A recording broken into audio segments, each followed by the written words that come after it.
No mês de maio a gente tem seguido sobre, na verdade, sobre um tema, confiando em Deus. Dentro desse propósito, dentro dessa visão, confiando em Deus, na semana passada nós iniciamos uma série, Mães que nos ensinam a confiar em Deus. Semana passada falamos de Ana, a estéril que gerou. Hoje eu quero falar de uma mulher que sabia em quem confiar e principalmente sabia o que falar. O título dessa mensagem é Uma Mulher que Sabia o que Falar e com isso salvou seus filhos. Uma mulher que sabia o que falar e com isso salvou seus filhos. Segundo livro de, antes de a gente ir para o segundo livro de Reis, 1 João 5, deixa eu ler esse versículo que ele é tão importante dentro dessa série de mensagens. 1 João capítulo 5, verso 14. A Ana já sabe quando eu não falo nada, é que nós vamos na Almeida mesmo. Quando for alguma versão diferente, por exemplo, segundo Reis, eu vou na Almeida revista e atualizada. Daqui a pouco, mas agora é revista corrigida mesmo. Primeira carta de João, capítulo 5, verso 14, diz: E esta é a confiança que temos nele, que se pedimos alguma coisa segundo a sua vontade, ele nos ouve. E se sabemos que nos ouve em tudo que pedimos, sabemos que alcançamos as petições que lhe fizemos. Essa é João, o discípulo amado, aquele que se autodenomina amado por Jesus, diz: esta é a confiança que temos nele, que temos em Deus, que se pedirmos alguma coisa segundo a sua vontade, ele nos ouve.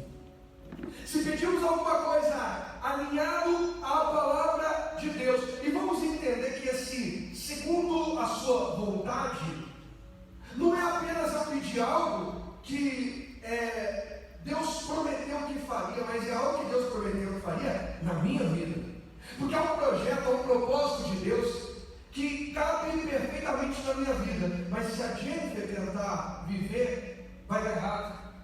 E é um projeto de Deus para a vida da Jennifer que, se eu tentar viver, eu vou ficar frustrado.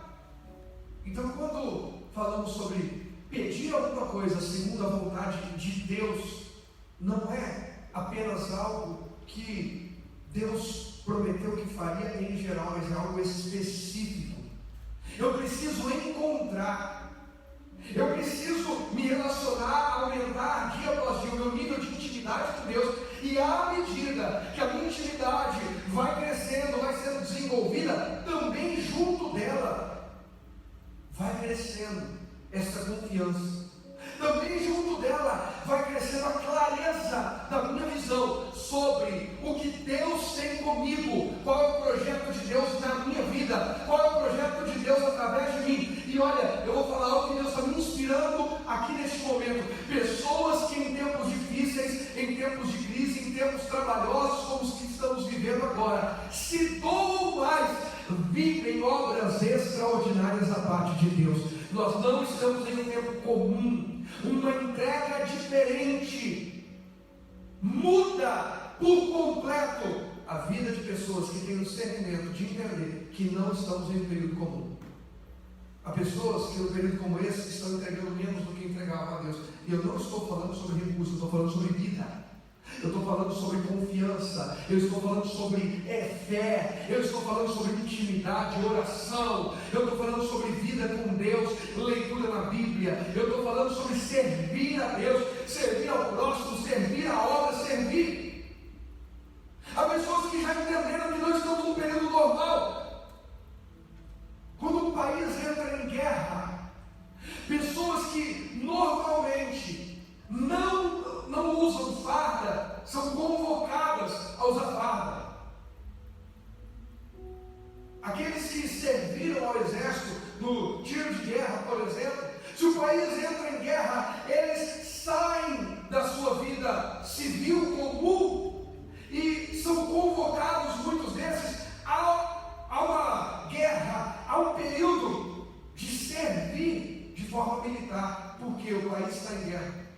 que ainda não perceberam que momento que a gente está vivendo e ainda não se moveram.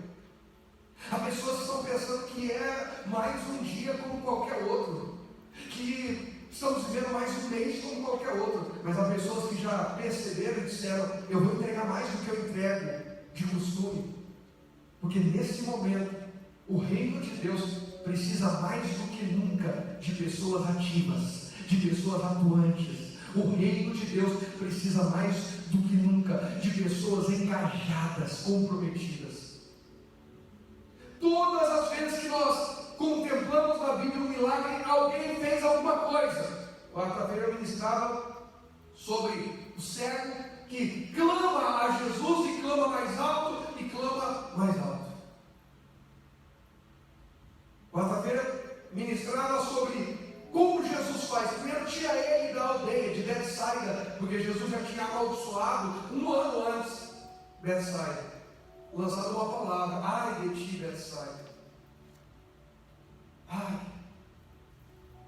Betsaida, você não deu crédito aos milagres que aconteceram, você não se importou com tudo que aconteceu aí. Quantos de nós não perceberam ainda o quanto Deus tem sido bom conosco? Em um período onde a gente vê pessoas em pânico e tantas más notícias chegando, nós temos sido preservados por Deus, e não porque somos melhores do que ninguém. Ele é Senhor da nossa vida. Se Ele decidir que hoje termina, hoje termina. Se Ele decidir que continua, continua. Mas se continua, eu devo continuar para a glória dEle. Tem gente que está continuando para a própria vida apenas, e não para a glória de Deus. A confiança que nós temos nele tem que ser: eu preciso alinhar meus pedidos à vontade de Deus. Aí no Salmo 86:11, que aqui é por inspiração que veio, vamos lá, eu tenho citado esses dias, até com certa frequência. Põe para mim, Ana, por favor, Salmo 86:11. O salmista pediu algo que a gente deve pedir para aquela oração funcionar. Deus nos ouve quando pedimos segundo sua vontade. Salmo 86:11. Ensina-me. Você é uma pessoa ensinável? Você primeiro aprende para depois exercer? Eu sou uma pessoa ensinável? Eu primeiro ouço a resposta antes de decidir? Ou eu sou daquele precipitado que põe o carro na frente do boi? Ensina-me. Sabe o que o salmista está dizendo? Deus, por mais que eu já tenha tido experiências contigo, eu ainda não sei o bastante. Eu ainda preciso de uma voz, eu ainda preciso de um sinal verde, eu ainda preciso de um comando, eu ainda preciso de orientação, eu ainda preciso de direção. E aprender nem sempre é fácil e menos ainda gostoso. Gostoso é quando a gente já sabe. Aprender, a gente usa o termo assim: e aí, como é que você está lidando com isso aí? Eu estou apanhando desse negócio aqui. Aprender e apanhar são palavras paralelas. Você entrega, por exemplo, algo de tecnologia extremamente moderna, atual, para uma pessoa com uma idade mais avançada. Ele fala: e aí, eu estou apanhando esse aparelhinho aqui. Mas você entrega alguns equipamentos ou algumas coisas básicas, triviais da vida, para alguns jovens. Eles falam: do que se trata isso aqui? Nossa, você vai ter que aprender a virar isso aí. Estou apanhando disso aqui. Ensina-me, Deus. Às vezes vai doer, às vezes vai ser difícil, às vezes vai dar trabalho, às vezes eu vou ficar impaciente. Mas enquanto eu não aprender, enquanto eu não ouvir, enquanto eu não tiver a resposta, eu vou continuar ali na sala de aula. Até que eu faça a prova e receba o meu diploma e o Senhor diga: agora vai. Ensina-me, Senhor, o teu caminho, e andarei na tua verdade.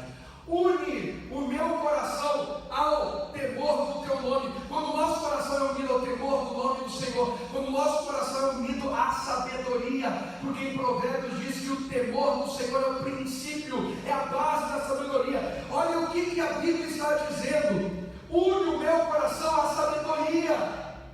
E se o meu coração for unido à sabedoria, eu vou pedir segundo a vontade de Deus. E se eu pedir segundo a vontade de Deus, eu tenho uma confiança: Ele me ouve. Alguém pode dizer aí: Deus me ouve. Declare aí, escreva aí: Deus me ouve. Agora nós vamos saber quando Ele nos ouve: quando unimos o nosso coração ao temor dele, quando estamos prontos a aprender, quando não achamos que já sabemos tudo, quando compartilhamos ensinamento, porque ensinando também aprendemos, quando aprendemos ou nos unimos a Deus com a motivação certa para a glória de Deus. Essa é a confiança que temos nele. Se pedirmos alguma coisa segundo a sua vontade, Ele nos ouve. Deus quer te ouvir hoje. Deus quer ouvir a tua oração. Deus quer ouvir teu clamor. Deus quer ouvir o que está acontecendo na tua vida. Ele já sabe de tudo, mas Ele quer ouvir da tua boca a sua confissão, dizendo: Jesus, eu desisto de tentar fazer do meu jeito, agora eu vou fazer do teu jeito. Jesus, eu desisto de tentar lutar na minha força, agora vai ser na força do Senhor. Sabemos o que falar, Deus quer nos ouvir. A mensagem de hoje é uma mulher que sabia o que falar, e por causa disso salvou seus filhos. Por isso ela salvou seus filhos. Nós sabemos o que falar. Segundo o livro de Reis, capítulo 4, vamos lá? Ô Zé, você vai atualizando meu esboço aí, viu? O Zé Paulo é fiel escudeiro ali que ele atualiza o meu esboço. O dinheiro que está abandonando lá. Não, Zé, brincadeira, tadinho. Só que o cara está viajando com a mamãe para trabalhar. Está de cabelinho solto. Segundo o livro de Reis, capítulo 4, vamos lá.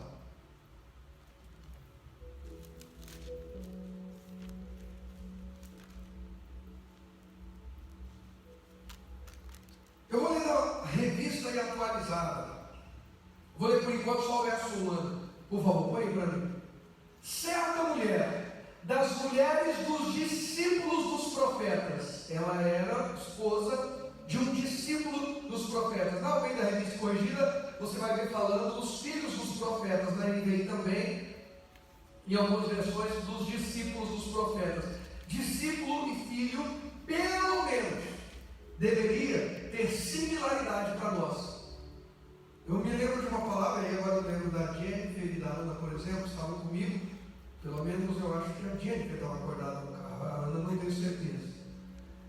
Voltando de Ipatinga, no ano de 2019, e nós assistimos a ministração no carro, ou eu ouvi, elas assistiram, do pastor Carlito Paes, na conferência pastor do plano pastor. E num determinado momento ele fala: não me escandaliza, porque tem gente que fala: não, onde já se viu o povo da igreja chamar o pastor de pai espiritual, que não pode, porque pai só existe um que é Deus. Quando fala lá que a ninguém chamará de pai, somente o Senhor, está falando sobre paternidade divina, sobre como Deus. Porque se for assim, então ninguém chamará de pai, nasceu quem? Esse aqui é o homem que me gerou, é apenas o genitor, não pai. E eu gostei muito da definição dele, porque as pessoas ficam indignadas quando alguém chega: ô meu pai, ele fala assim: não me aborrece, não me preocupa quando eu vejo um discípulo, um membro da igreja, um cristão, chamando o seu pastor de pai. Me preocupa quando chama ele de canalha, de vagabundo, de adúltero, de ladrão, de corrupto.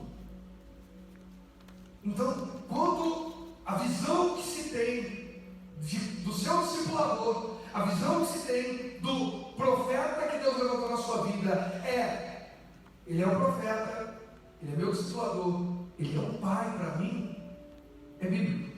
Tanto que na Almeida Revista Corrigida vai dizer que essa mulher era mulher de um dos filhos dos profetas. Aqui na Almeida Revista Atualizada vai dizer discípulo do profeta.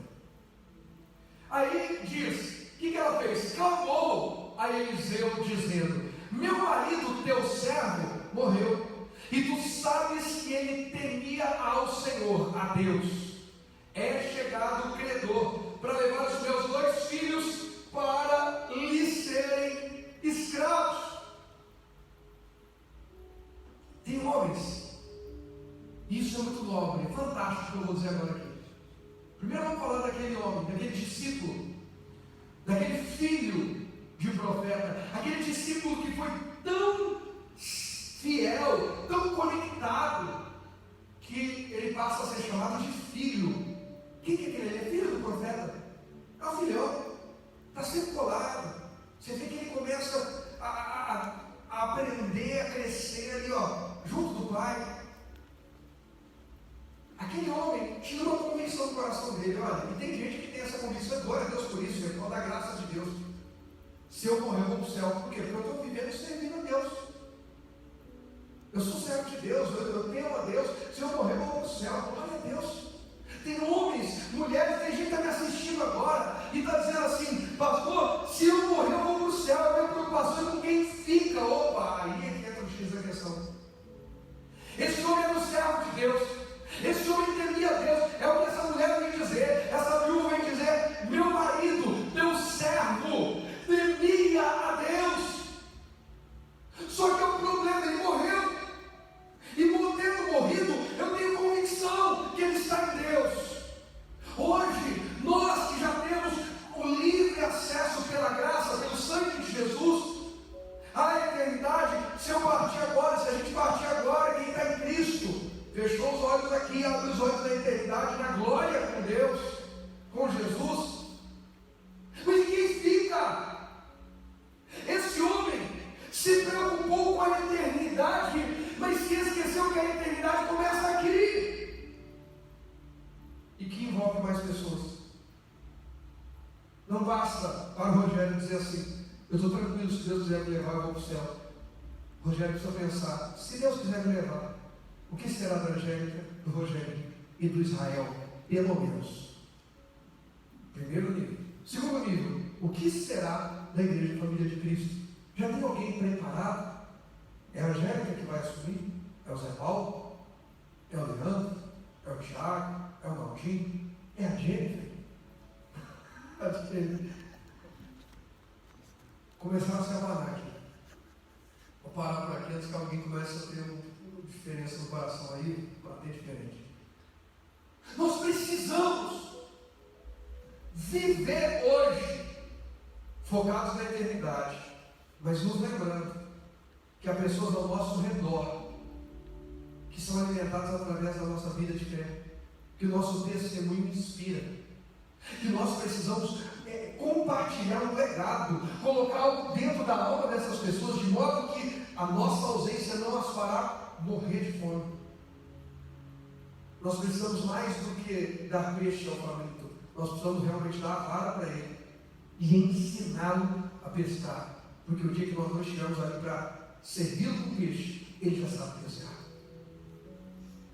Esse homem morreu e a sua casa foi a ruína, não a ruína do luto apenas, mas a ruína. Aquela mulher que já teve uma perda terrível, o marido, agora corre o risco de literalmente ficar sozinho, porque os seus dois filhos estão debaixo de ameaça de serem levados como escravos para o pagamento de uma dívida. Se eu ou você partimos hoje, o que fica para a nossa família? Em dívidas? E gente, pelo amor de Deus, eu não estou falando sobre lutas, dificuldades financeiras apenas, claro que também, nós precisamos nos organizar. Mas eu estou falando sobre o que nós estamos ensinando, como nós estamos lidando com verdades tão reais, apesar de ser duro o assunto. Nós temos dificuldade em lidar com a separação.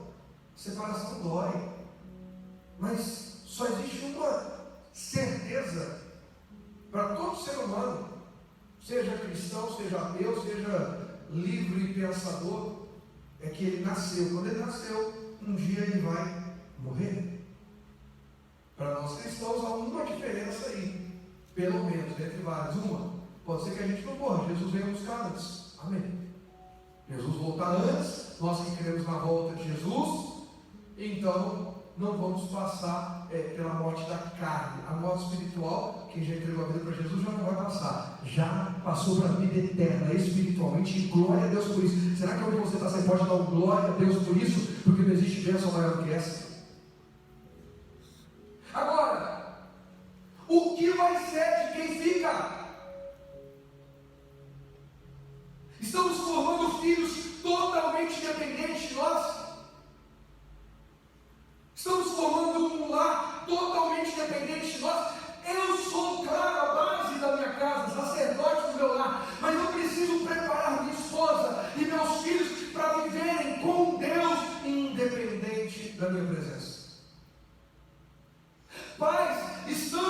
ensinando os nossos filhos a servirem a Deus na nossa presença por causa da pressão ou também na nossa ausência?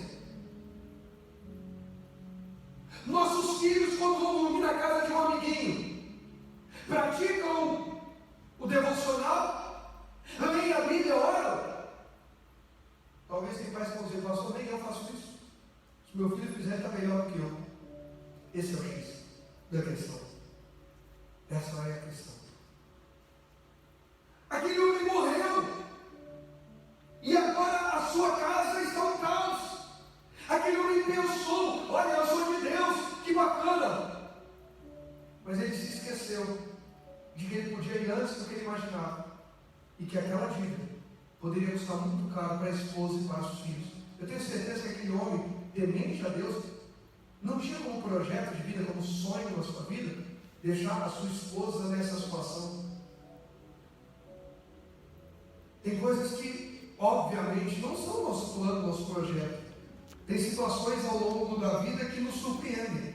Mas a pergunta é, nós estamos caminhando em fé, nos estruturando em Deus, nos preparando para o dia de amanhã, vivendo hoje, plantando sementes no coração de quem nos serve, de modo que o amanhã é uma manhã de esperança, mesmo que nós não estejamos aqui. Essa mensagem é muito séria. O que essa mulher faz? Essa mulher vai em busca do profeta, isso já é fantástico. Ela podia estar revoltada, ela podia estar magoada, rancorosa. Não, ela vai na direção do profeta. Cuidado para não deixar a sua família arrebentada toda vez que você sai de casa para trabalhar. Cuidado para não deixar os seus filhos emocionalmente destruídos por causa da forma como você os trata. Porque tem gente que não é só, como no caso desse homem, ele morreu e a família agora está desestruturada, desestabilizada. Tem gente que não precisa ter morrido, não. Tem gente que quando se ausenta, antes de sair de casa, ele arrebenta todo mundo. Ele sai, ele volta, ele fala, por que as coisas estão ruins aqui? Porque antes de sair, ele não compartilhou vida, ele não compartilhou reservas. Eu preciso compartilhar reservas no coração do meu filho, eu preciso compartilhar reservas no coração da minha esposa. Precisa haver reservas. O que é isso aí? Eu preciso plantar boas sementes. A gente tem citado muito esses dias, Lamentações 3:21, disso me recordarei no meu coração, por isso tenho esperança. As misericórdias do Senhor não têm fim, renovam-se a cada manhã. As misericórdias do Senhor são a causa de não sermos consumidos. Você pode escrever e declarar aí, eu preciso deixar reservas em casa, eu preciso deixar reservas na minha família. Eu preciso deixar reservas no meu local de trabalho. Onde você precisa? Eu preciso deixar reservas no ministério. Na minha ausência, tem alguém que pode fazer? Isso é deixar reservas para o dia mau, para o dia em que eu não posso estar ali. Aquele homem não deixou reservas, e por não ter deixado reservas, mesmo sendo um servo de Deus, os seus filhos serão escravizados. Tem gente sendo escravizada. Por quê? Porque quem deveria ter deixado reservas não deixou. Estamos deixando reservas emocionais. Como é que eu deixo reservas emocionais? Num momento de um bombardeio emocional. E eu preciso tomar cuidado quando eu falo sobre coisas emocionais, porque eu estou com uma psicóloga aqui ao meu lado, pregando em livros. Se eu falar bobagem, pelo menos os deficientes auditivos vão receber coisa boa, que ela pega e muda tudo, eu não sei o que ela está falando. Como é que eu deixo reservas emocionais? Eu preciso estruturar o coração do meu filho, dos meus filhos, da minha esposa, dos meus irmãos, dos meus colegas de trabalho. Eu preciso plantar no coração dessas pessoas confiança. Eu preciso ajudar a elevar a autoestima dessas pessoas, sem deixar de apontar o que precisa ser melhorado, corrigido, aperfeiçoado. Mas eu preciso ajudar essas pessoas a terem emoções saudáveis. E eu preciso para isso ter as minhas emoções saudáveis. E para isso, a gente precisa ter aquele momento de desconectar de tudo. Em casa, meu pastor Rogério, tem um momento que a gente desliga de tudo. Joga o celular no modo avião, põe para carregar, põe ele longe da gente. E vamos assistir um filme em família, vamos rir, uma comédia, vamos assistir um filme de ação que a gente gosta, vamos brincar, vamos fazer cosquinha uns nos outros. Enfim, nos tire daquele ambiente onde preocupações, problemas, circunstâncias, reservas emocionais. Se Jesus resolver me levar hoje, quais são as reservas que ficaram na memória do meu filho? O meu pai era pastor. O que mais? Só pastor.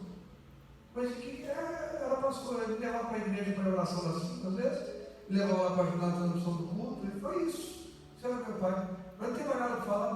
Não, para a igreja pregava a palavra. Não, meu pai brincava comigo. Meu pai ia comigo, meu pai falava que me amava, meu pai me beijava, me abraçava, rolava no chão comigo. Meu pai assistia uma coisa comigo, brincava no joguinho comigo, conversava comigo, dizia que acreditava em mim, dava uma palavra para mim. Nos dias difíceis, essas reservas fazem toda a diferença para que não sejamos escravizados. Você pode escrever isso aí? Nos dias difíceis, essas reservas fazem toda a diferença para não sermos escravizados. Nos dias difíceis, essas reservas fazem toda a diferença para não sermos escravizados. Essa mulher sabia o que falar. É o título da mensagem. Por quê? Porque ela diz: meu marido, teu servo, morreu, e tu sabes que ele temia o Senhor. Ela não vai dizer assim: meu marido morreu. Primeiro ela fala: meu marido era servo. Meu marido não é um homem qualquer. Eu o conheço. Eu o conheci melhor do que ninguém. Se tem alguém que pode dizer, se você, homem casado, é servo de Deus de verdade, se eu sou servo de Deus de verdade, é a nossa esposa e são os nossos filhos. Se tem alguém, mulher, que pode dizer que você é uma serva de Deus de verdade, não é a irmã que te encontra na igreja, você pega e entrega um mistério. É quem convive com você dentro da tua casa. Porque, infelizmente, tem gente que vem pregar bonito, toca, canta bonito, entrega recado para todo mundo, é fantástico, mas dentro de casa é uma tragédia. Essa mulher poderia chegar e dizer: estou revoltada, onde já se viu o marido morrer, agora eu vou perder meus filhos. Homem ruim de planejamento financeiro, homem desorganizado, homem desequilibrado, onde já se viu? Não, ela ressalta que apesar da dor, que apesar do momento difícil, o marido dela foi um servo de Deus. Essa mulher é exemplo para todos nós. Nós precisamos equilibrar as emoções em dias difíceis. Ao invés de ela focar em ficar colocando a culpa do meu marido que deixou a dívida, culpa sua, Eliseu, culpa da história de profetas que não pagou, não remunerou direito, culpa do pessoal que não fez ofertas melhores para o meu marido como profeta pagar as contas. Agora olha os meus filhos. Quantas famílias de pregadores existem hoje frustradas? Porque foram feridas. A igreja sugou aquela família, sugou aquele pastor, mas nunca se importou em saber como ele e a sua família estavam. Quantas existem assim? Quantas? Aquela mulher, mesmo tendo que lidar com a dor do luto e um credor na porta, não dizendo que vai levar a geladeira embora, vai levar o carro embora, ou vai despejá-los daquela casa, eles vão ter que morar de favor e arrumar um lugar e tal, vai juntos. Está dizendo que vai levar os 2 filhos dela para serem escravos. Eu não consigo imaginar uma dor maior do que uma mãe ver os seus 2 filhos sendo levados escravos e acabou de perder o marido. O que vai ser daquela mulher? Que ela vai comer? Como ela vai viver? A angústia vai corroê-la. Mas ela sabe o que falar. Ela não vai ao profeta procurar o culpado. A culpa é do meu marido que não fez planejamento. A culpa é sua que não remunerou bem meu marido. A culpa é do povo que vinha ao profeta consultar, e meu marido temia a Deus, então era um servo de Deus, ajudou muita gente, mas não ajudaram ele a pagar as contas de casa. Não. Ela não está focada na culpa, ela está focada na solução. Uma mulher que sabe o que falar, pessoas que sabem o que falar, falam de solução, pessoas que sabem o que falar, pessoas tementes a Deus, pessoas sábias, falam sobre solução, pessoas com a mente pequena, medíocres, pessoas que seguem a média, só falam de problema. Perceba que na rede social tem gente que passa o dia só criticando todo mundo. Tem gente que se acha muito inteligente, muito espiritual e tem respostas simplistas para assuntos que são seríssimos. O momento que a gente está vendo, por exemplo, dessa pandemia, não existe unanimidade no mundo, hein? Acorda, não existe. Você pode ser da linha X ou da linha Y, que defende uma coisa ou que defende outra. É direito. Você é um ser pensador, nós temos esse direito. Agora, você não tem direito de ser estúpido e nem eu, a ponto de achar que aquilo que a gente pensa é o que é, porque nem os grandes estudiosos sabem ainda. Você vai encontrar grandes cientistas e médicos dizendo: olha, eu acho que tem que abrir, porque é pior o pessoal ficar fechado. Outros vão dizer assim: não, tem que fechar, porque senão o bicho vai pegar. Se pessoas com extremo conhecimento científico estão em dúvida, os facebookianos sabem tudo. Impressionante. E aí você olha para dentro da casa da pessoa, a mulher não suporta o marido, mas ele está na rede, descendo a rede todo mundo o dia inteiro. O marido não suporta a esposa, mas ela está no zap falando da vida de todo mundo. Está na hora de realinhar a nossa visão, nosso propósito de vida. O meu foco é falar daquilo que vai gerar vida. O meu foco é falar sobre solução. O meu foco é falar sobre como sair desse problema. E para isso eu preciso saber a quem recorrer. Escreva aí, eu preciso saber a quem recorrer. Note que essa mulher vai a Eliseu e diz: meu marido deu certo, não certo do outro. Ela recorre ao profeta dela e não ao profeta dos outros. Não adianta tentar cortar caminho com o profeta do vizinho.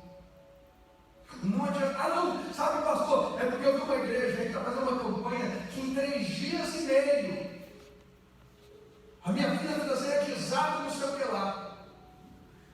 E fica pulando daqui para lá, daqui para lá, daqui para lá. Essa mulher vai a Eliseu e diz assim: meu marido deu certo. Eu vim falar com o profeta que é autoridade sobre a minha vida, porque ele foi autoridade sobre o meu marido. Eu vim buscar solução em quem pode, porque também tem um encargo sobre os ombros de orar por nós. E eu creio que ora. Ela vai na fonte certa. É chegado o credor para levar os meus 2 filhos como escravos. Como? Em quem confiar em dias de tragédia, em dias de dificuldade? Essa mulher creu no profeta que estava sobre a vida dela, porque ela falou: meu marido deu certo. Não, meu marido, servo do outro profeta, mas eu vi em você porque você é de uma patente mais alta. Essa mulher sabe a quem recorrer. Essa mulher vai em busca de socorro. Põe Mateus 12:37 para mim. Saber o que falar faz muita diferença na vida. Olha o que diz Mateus 12:37. Porque pelas suas palavras serás justificado, e pelas suas palavras serás condenado. Saber o que falar faz diferença. Olha Isaías 43, verso 26. Põe também para mim, por favor. Desperta-me, Deus falando a memória. Entremos juntos em juízo. Apresenta as tuas razões para que possa justificar-te. Obrigado, Ana. Pode voltar no 2 Reis. O que essa mulher faz? Palavras alinhadas. Palavras focadas na solução. Pelas suas palavras será justificada. Pelas suas palavras condenada. Ela é justificada porque as palavras dela dizem: meu marido deu certo, meu marido temia a Deus. Ela não vai lá para agora destruir a imagem do marido dela porque ficou uma dívida. Ela vai lá com aquilo que pode justificar e mudar a história. Ela vai com a palavra certa. Para de focar no que está ruim e começa a agradecer a Deus por aquilo que já é bom, por aquilo que já começou a acontecer. Aquilo que é ruim, busque solução, mas fale daquilo que Deus já está fazendo na tua vida. O próprio Deus diz: desperta minha memória, e entremos juntamente em juízo, apresenta as tuas ações para que eu possa te justificar. Aquela mulher vai diante do profeta, que é a autoridade de Deus sobre a vida dele, e diz assim: eu preciso de ajuda. O que foi? As minhas razões são essas. Meu marido deu certo, temia a Deus, morreu. ela apresenta razões. Eu sou uma viúva e os profetas têm que cuidar de órfãos e viúvas. É responsabilidade da igreja ajudar a cuidar de órfãos e viúvas. Inclusive, se tiver algum órfão ou viúva nos assistindo, precisando de ajuda, por favor, entre em contato conosco, que nós estamos aqui para servi-los. Ela apresenta razões bíblicas. Sabe qual é o nosso problema? Nós apresentamos razões emocionais, nós apresentamos razões de inveja, porque o outro tem, eu também quero ter. Porque eu quero ser melhor que o outro, porque não é possível que seja melhor que eu. Porque eu achei legal, porque não, as minhas razões têm que ser bíblicas, tem que ser a palavra que Deus me deu. Olha, meu marido era teu servo, meu marido temia a Deus, meu marido morreu, mas até o fim ele foi servo de Deus, ele foi teu servo e ele temeu a Deus. Agora nós estamos com um problema. Ela apresentou as razões para que pudesse ser justificada. E qual era a justificativa que ela buscava? Ela pediu para Eliseu dinheiro? Não. Pessoas com a mente pequena buscam apenas aquela solução momentânea, passageira. Não, arruma um dinheirinho, não paga essa conta aí e depois a gente vê o que faz.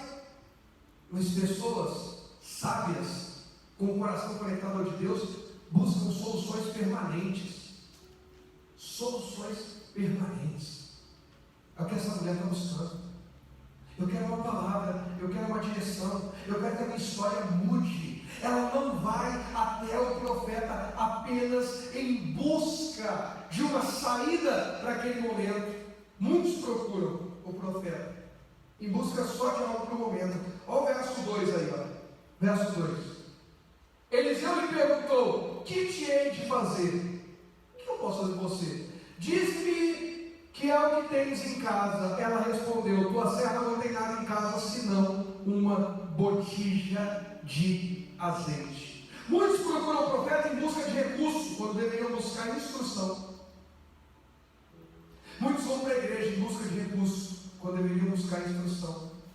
Muitos oram a Deus dizendo: Deus, me dê dinheiro, e pelo amor de Deus, tem que pagar a conta, tem que sustentar a casa, Senhor, o Senhor é meu provedor e tal. Mas acima de tudo, busque instrução, porque dinheiro acaba, a instrução fica. Escreve aí: dinheiro acaba, a instrução fica. Pessoas carentes, feridas emocionalmente, buscam apenas um chamego para o momento. Por isso que tem muita gente ficando. Buscam um carinho superficial. Pessoas saudáveis emocionalmente buscam uma relação verdadeira, algo profundo, algo para ser compartilhado e vivido nos dias bons e maus, difíceis e fantásticos. Pessoas buscam nas drogas, na bebida, uma sensação de euforia, de prazer momentâneo para um momento. Pessoas sábias buscam se encher da alegria do Espírito Santo de Deus, que não acaba numa noite, que não acaba num momento, mas dura para toda a eternidade. Uma mudança completa na sua essência, na sua vida. Tem coisas que Deus está tirando da sua vida e da minha vida, para nos fazer crescer, para nos resgatar, para nos levar de volta ao primeiro amor. E às vezes nós não estamos entendendo. Essa mulher não vai em busca de dinheiro, ela não fala o valor da dívida, ela vai em busca de uma instrução. Por quê? Porque mesmo quando Eliseu estiver em viagem missionária e não quer para falar com ele, porque naquela época não tinha WhatsApp, a instrução fica comigo e eu continuo me movendo sobre a instrução. Busque mais instruções de Deus, busque mais conhecimento de Deus, porque isso vai ficar em mentira de você. Cresça em fé. Aquela mulher busca a instrução. Aí a gente poderia dar vários exemplos, não dá tempo, mas a gente poderia falar de José. José, lá no Egito, quando, depois de tudo que José passou, então não dá para abrir toda a mensagem de José, mas cheio do Espírito de Deus. Põe isso, Gênesis 41, verso 38 para mim, Ana, por favor. Olha a diferença de quem busca a instrução. Disse Faraó aos seus oficiais: acharíamos porventura homem como este, em quem há o Espírito de Deus? José tinha acabado de interpretar o sonho de Faraó. E nós vamos falar disso no decorrer dessas semanas aí, sobre mães que nos inspiram e nos ensinam a confiar em Deus. Nós vamos falar disso, de José. Mas José fala assim, Faraó, nos anos de fartura, recolhe a quinta parte, guarda 20%, porque quando chegarem os anos difíceis, Faraó vai ter riqueza e vai multiplicar a sua riqueza, porque tem poder de negociação. O que é isso? Uma instrução fez Faraó se tornar ainda mais poderoso e fez José se tornar governador do Egito e, por que não dizer, naquele momento do mundo. Uma instrução. Quem vai em busca de instrução, quem vai em busca de intimidade com Deus, de relacionamento com Deus, recebe mais do que quem vai em busca só de um socorro para o momento. Aquela mulher vai em busca de instrução.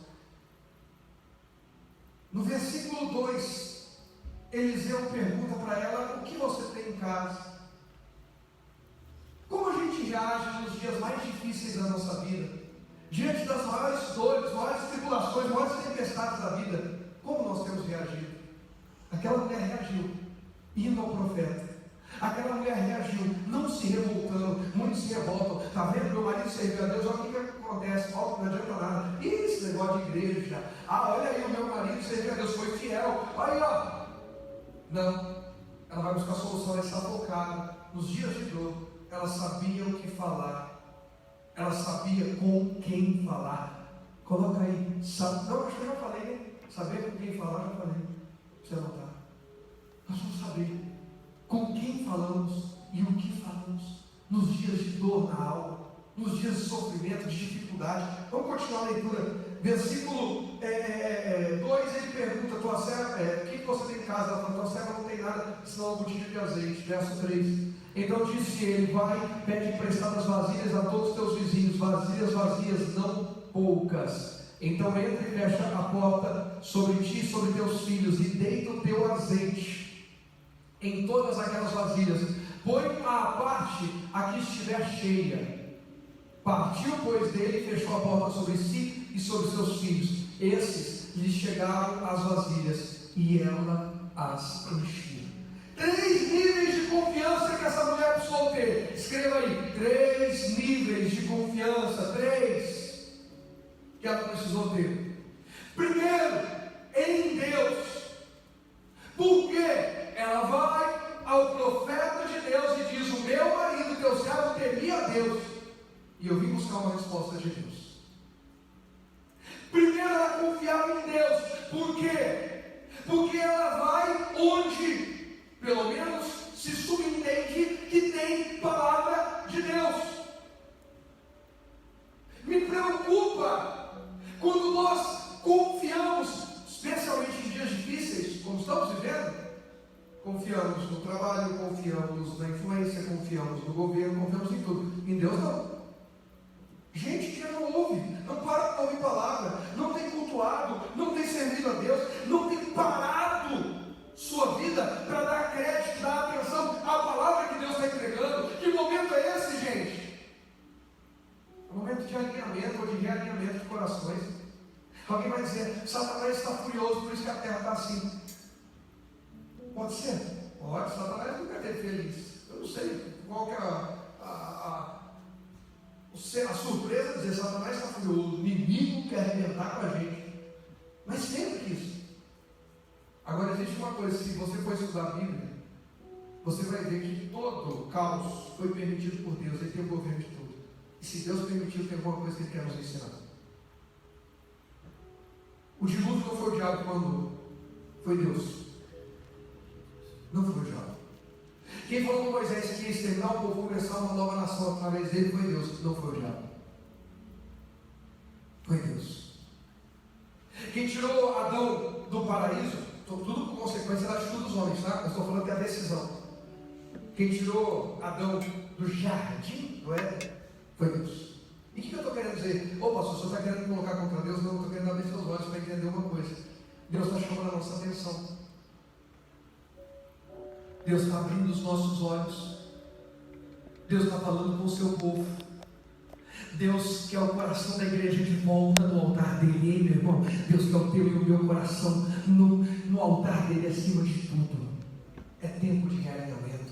Aquela mulher foi confiando em Deus. Eu vou para a escola de profetas, eu vou para junto do profeta. Está doendo, as coisas não estão bem, mas eu vou buscar uma resposta de Deus. Eu vou buscar uma direção de Deus.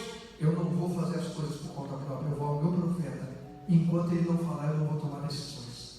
Não, pastor, sabe que é uma grande oportunidade, mas eu não ouvi Deus, eu não ouvi meu profeta. Como que é uma grande oportunidade? Como é que eu avaliei essa grande oportunidade? Segundo eu mesmo, ela primeiro confia em Deus. Segundo, que eu já entrei falando agora, ela confia na palavra do seu profeta. Quando segundo Crônicas 20 diz: crede no Senhor vosso Deus, só a parte dele estareis seguros. Crede nos vossos profetas e prosperareis. Essa mulher viveu isso. De uma mulher que tinha perdido tudo, ela passou a ser uma mulher que viveu uma provisão extraordinária de salvação. Uma mulher que viveu, quase foi o título dessa mensagem, uma mulher que viveu uma salvação, salvou os filhos que vocês casam, libertação e provisão, tudo no mesmo momento. Por quê? Porque confiou em Deus, porque confiou no seu profeta, porque creu no profeta. Olha que o profeta disse: que você tem casa, eu não tenho nada, a não ser uma botija com um pouquinho de azeite, mas isso aqui não vai fazer nada. O que o profeta falou? Ó, toma aqui um dinheiro, compra alguma coisa no caminho. Não, vou fazer uma vaquinha aqui, não, vamos aqui fazer uma oração. Gente, vou levar uma oferta para essa mulher, que não esteja errado, pelo amor de Deus. Aqui na igreja a gente tem servido pessoas com cesta básica, pagando conta de luz, pagando aluguel, nós temos ajudado pessoas. E sempre fizemos isso, não é agora na pandemia só não. Fazemos isso há bastante tempo já. Fazemos, servimos para a glória de Deus, por bondade dele. Então, você que serve nesse ministério, você que semeia, você que hoje no início do culto já fez sua oferta, seu dízimo, vai fazer depois, nós atendemos pessoas, servimos. Mas existem momentos que a direção não é dar nem um real, a direção é dar um comando, uma palavra, uma instrução. Ei, você e eu precisamos de uma instrução de Deus. Alguém pode escrever aí: eu preciso de uma instrução de Deus. O salmista aprendeu e diz: é Ele que prepara as minhas mãos para a peleja, para a batalha, Ele que instrui, Ele que habilita as minhas mãos para poder combater. Por isso eu venço guerra. Deus, eu vim aqui buscar uma instrução. Quando Abraão vai oferecer o Isaac, o que salva Isaac, Deus não entra e salva, segura. Deus dá uma instrução: não bate o menino, uma instrução. Deus não põe um anjo para segurar o cutelo, para derrubar Abraão. Deus dá uma instrução. Deus dá uma instrução a me fugiu o nome dele, Jonas. Eu estou pensando no nome dentro da barriga do peixe, fugiu o nome dele na hora. Eu estava Jonas, vai pregar em Nínive. Ele pega o barco e vai para Tarsis. Oposto. Não quero. Nínive não, porque ele põe muito mal. Ele tinha as nações dele, tem uma mensagem maravilhosa a esse respeito.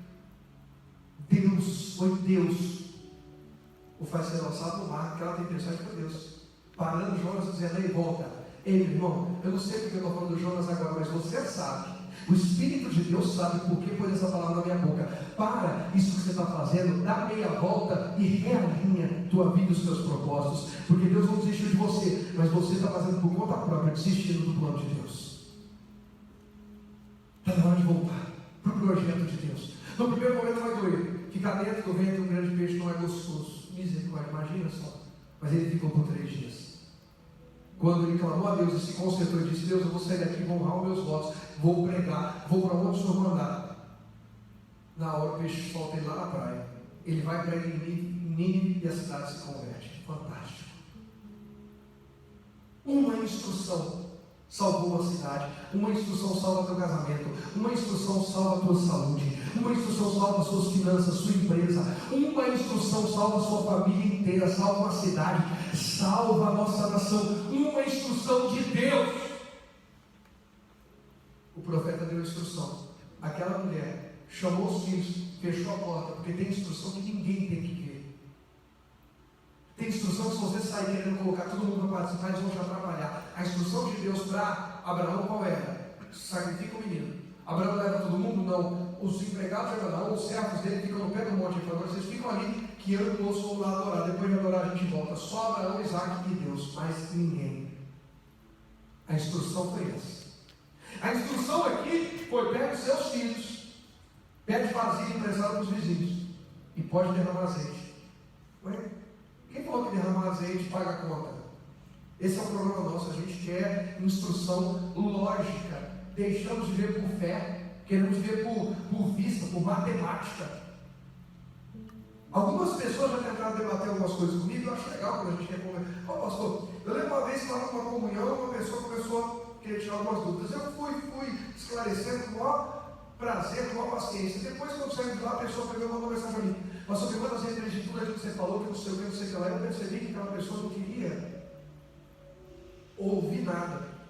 Ela só queria prolongar o debate. Eu falei: Deus, eu tenho tanta gente para cuidar que quer ouvir. Deixa isso aí, uma hora acorda e volta a querer ouvir. Nós precisamos dar mais valor às instruções de Deus. A história da igreja é uma história de decisões por fé. A lógica não bate, a lógica não fecha. Semana passada falamos de uma mulher que escreve, deu a luz. Hoje estou falando de uma viúva lascada que pega um pouquinho de azeite e começa a derramar nas vasilhas, às vezes começa a encher. Não tem lógica. Servir a Deus é isso aí, gente. Pelo amor, se liga nessa vibe. Servir a Deus é outro nível. Você vai viver experiências extraordinárias. Servir a Deus é viver experiências extraordinárias. Mas nós precisamos de instrução. Aquela mulher recebe a instrução e crê em Deus e crê no profeta. Fecha a porta do quarto, não é todo mundo que tem que participar, não é todo mundo que tem que saber, é só nós e a nossa família. A orientação é essa e essa. Cuidado para não ficar expondo seus tesouros demais para quem não deve. Tem gente quebrando a cara por causa disso. Tem milagre que só vai viver de porta fechada. Tem milagres, a gente abre a porta e vai buscar a instrução. Recebeu a instrução, volta para casa, fecha a porta e vai resolver o problema. Tem gente que está recebendo essa palavra hoje. Quando terminar aqui, você vai reunir tua família e vai dizer: vamos colocar a casa em ordem hoje aqui, porque o azeite dentro dessa casa não vai faltar. A unção de Deus não vai voltar na tua casa e na minha casa, aleluia. Mas para não faltar o azeite, tem que fechar a porta. Em Mateus 6,6, Jesus diz: quando você orar, entra no teu quarto, fecha a porta. Tem unção que só é liberada na intimidade. E tem instrução que só é liberada em público. A gente precisa ter discernimento para isso. O profeta é que deu a orientação e ela creu. Os filhos, ela mandou os filhos buscar. Por quê? Nós precisamos envolver a nossa família no processo do milagre, senão não deixamos reserva no coração deles. Lembra que eu comecei falando disso? Como é que o meu filho vai crer em Deus? Eu preciso envolvê-lo nos milagres da família. Claro que de acordo com aquilo que ele tem estrutura para viver. Aquela mulher podia ter ido ela bater na porta dos vizinhos: Jurema, você tem a vasilha para me emprestar? Com o que você quer? Já te emprestei, você estava na necessidade de emprestar farinha esses dias. Não, eu só quero a vasilha vazia. Genesina, tudo bem com você? Precisa de uma vasilha? Não. Ela fala para os filhos: vocês vão bater na porta da casa dos vizinhos. E geralmente jovem é assim: pô, igual vergonha, meu. Vou nada. Vai. Você vai entender que instrução de Deus gera milagre. Vocês vão se comprometer com o milagre. O que vocês preferem? Passar 5 minutos de vergonha, às vezes, por estar constrangido de pedir para os vizinhos aí vazia? Porque alguém pode até zombar e falar: para que você quer vazia? Tua casa não tem nada, vocês estão devendo todo mundo? Ou vocês preferem ser levados como escravo? Talvez, só talvez, aqueles dois jovens, aqueles dois filhos, estavam meio acomodados em fé, adormecidos em fé, e precisou ficar debaixo da ameaça da escravidão para eles despertarem. Ei, presta atenção, porque Deus está dando essa palavra aqui para pais que têm filhos que estão distantes daquilo que Deus os criou. A escravidão para bater na porta da casa dos seus filhos, talvez seja Deus permitindo, antes que eles se percam para a eternidade. Agora, como pais, chama, fecha a porta e diz: aqui dentro é azeite. azeite, aqui dentro é busca, aqui dentro a gente crê na palavra de Deus e na palavra do profeta, aqui dentro vai ter milagre. Eu e você somos responsáveis de profetizar, de abrir a boca e declarar a palavra sobre a nossa casa, sobre os nossos filhos. Aqui dentro vai ter milagre, a minha casa vai ser um lugar de milagre. Aquela mulher compromete os filhos com o milagre, comprometa a sua família com os milagres, eles vão ter reservas. Quando você não tiver mais, seus filhos vão lembrar. Eu lembro uma vez que minha mãe deu instrução, porque ela recebeu a palavra de Deus na boca do profeta, e nós fizemos e funcionou. Se ela faz o processo sozinha, os filhos não teriam entendido a coisa. Envolva a sua família no milagre. Escreve aí: eu preciso envolver a minha família no processo do milagre. Eu preciso envolver minha família no processo do milagre. E vou encerrar já. Verso 6.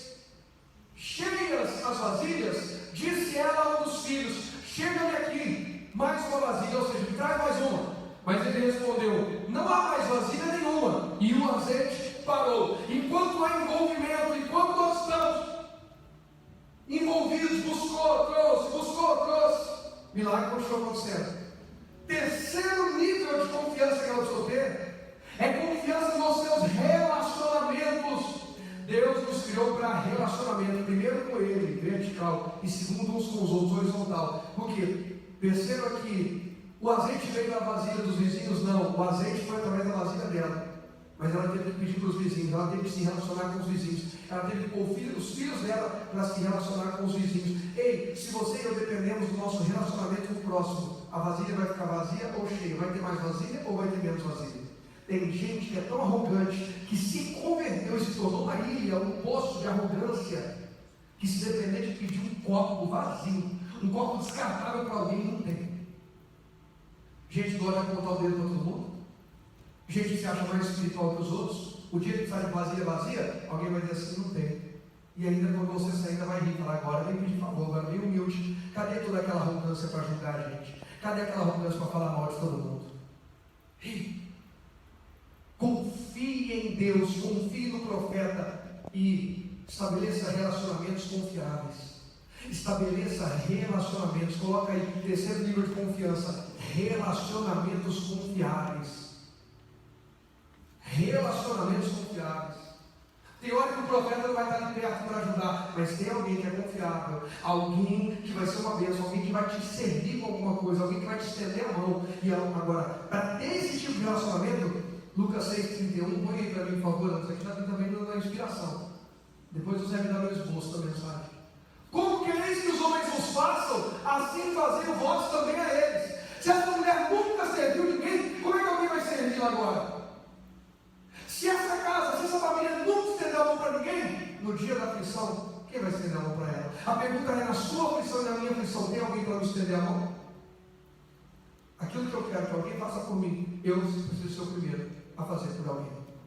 Relacionamentos confiáveis. Plante para colher. Relacionamento também é lei de semeadura. Quem não planta não colhe. Verso 7 eu termino. Volta lá, por favor. Então foi ela e fez saber ao homem de Deus. Leva o resultado. Tem gente que é bom para ir procurar o pastor, o profeta, e dizer: pastor, preciso de ajuda aqui. Ai, pastor, misericórdia. Ai, pastor, está acontecendo não sei o quê. Mas depois que o milagre aconteceu, nem volta para dizer: deu certo, funcionou, e agora o que eu faço? Tem gente que vende migalhas porque ainda não entendeu que a colheita ainda não é o fim. Precisa saber o que fazer com a colheita. Faraó foi mais sábio do que muitos cristãos. Sabe o que o Faraó falou? O que a gente faz aí? Você interpretou o sonho, mas eu preciso de alguém que dê a instrução. José falou: faz isso, na colheita grande guarda, então administra para mim. Faraó continuou ouvindo quem tinha o conselho de Deus. A pergunta é: nós somos melhores ou piores do que Faraó? A gente continua ouvindo quem tem o Espírito de Deus? Nós continuamos ouvindo o nosso profeta, mesmo depois da primeira colheita? Ou é só a coisa dar uma melhoradinha e cada um segue sua vida?